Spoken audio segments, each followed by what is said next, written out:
It is November 3rd, 2020. You're pregnant with your twins on the way to the hospital to be induced. You're a little hesitant because the doctor that you've been receiving your prenatal care for won't be available to deliver your children. Since it's COVID, you're only allowed one person with you, and you must wear a mask even during delivery. While you're there, your new nurses start to ask persistent and intrusive questions, like who is the man with you, as if to suggest he might not be the children's father. After an exhausting delivery, you start to lose grip on what's going on. You're pumped with fluids, and you're expressing difficulty breathing. Although you appear and feel like your health is declining, you are sent home within 3 days, leaving one baby in the NICU and taking the other baby home. While home with your new baby girl, you start to feel like you can't breathe, a feeling you can only describe as the feeling of death. As your restriction of air becomes more and more unbearable, you return to the emergency room. Within 24 hours of being released, you are readmitted to the hospital. You are again pumped with liquids. You aren't fully aware of anything that is happening around you. You're so detached and lost in your body, you try to go home to rest, but they won't let you. While in the emergency room, assumptions are being made about your health.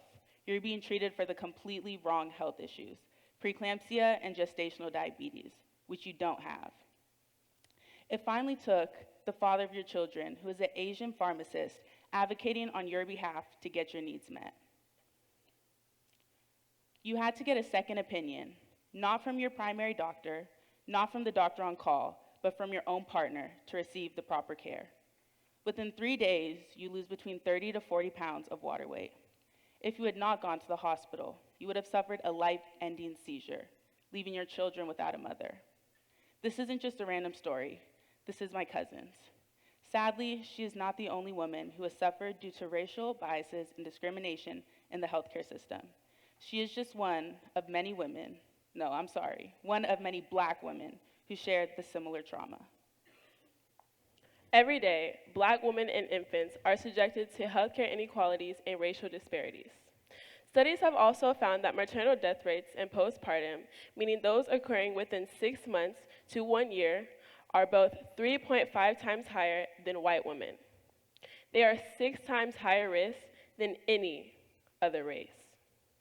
The most recent data found in 2020 was that the maternal mortality rate per 100,000 births was 55.3 for Black women, 19.1 for white women, and 18.2 Hispanic women.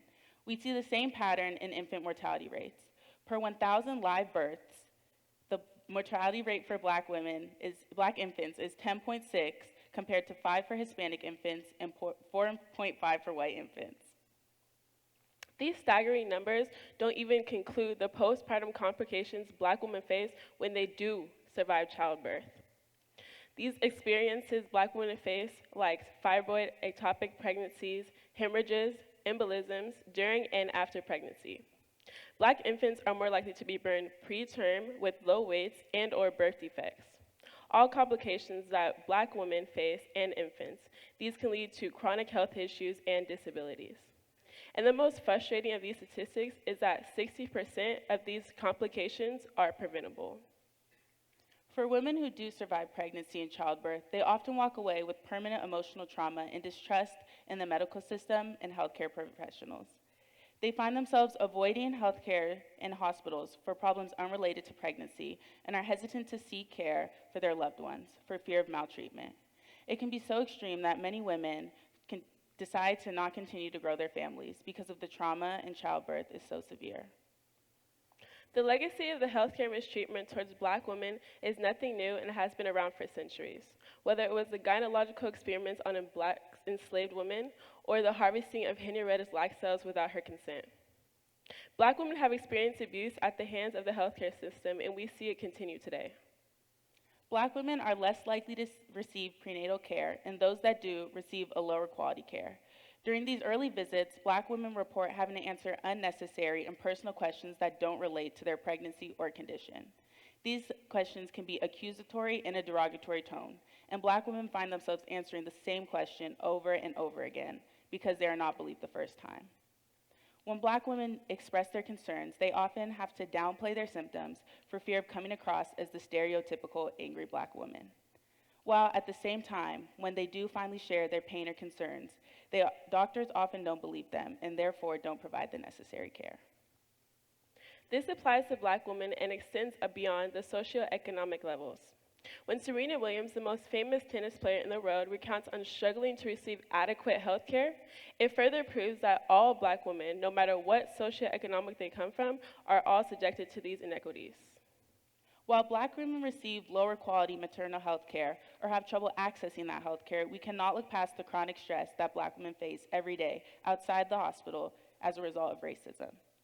The collective trauma of having to work harder for equal pay while suffering from microaggressions on a daily basis and other life stressors lead to the phenomenon known as weathering. Weathering refers to the premature aging Black women experience while constantly navigating and fighting against larger structures of the system of oppression and injustice. It is found that while a Black woman's age may be 30, the combined effects of weathering may put her at a biological age of 38 years old. It is well studied that chronic stress negatively affects your chromosomes, cells, and organs, even for the average person, but can be extremely detrimental for pregnant women. Pregnant women are more at risk in general for health complications, but the combined effects of chronic stress from racism, Black women are extremely vulnerable. So what can we do to support Black women's health? We need to start by providing personalized health care that is necessary for Black women. Care should be respectful, culturally understanding, bias-free, and safe, and of the highest quality. One of the best ways to provide this personalized care is to offer doulas to expecting mothers. A doula is a trained professional who provides physical and emotional support. This support is proven to be a safer environment for pregnancies by setting up pregnancy plans, providing guidance and support around childbirth, miscarriages, and stillborns, as well as providing for the mother after birth. They assist with pain management, pregnancy complications, and navigate patients throughout the hospital and doctors. Doulas are a form of personalized care that can be the difference between life and death for Black mothers.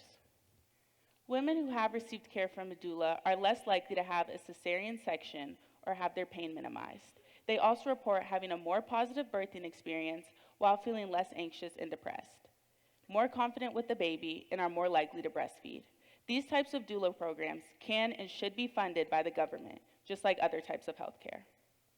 Another way to support all mothers, but specifically Black mothers, is to provide guaranteed paid maternity leave. Black mothers are more likely to quit or be fired after giving birth or return to work before they are ready and healthy to do so. They can feel pressured to work and provide for their family and ignore their symptoms. Lawmakers can and should provide guaranteed maternity leave, so it's accessible for people and working mothers. We can also expand protections for pregnant women to guarantee that they have a secure job as they grow their families.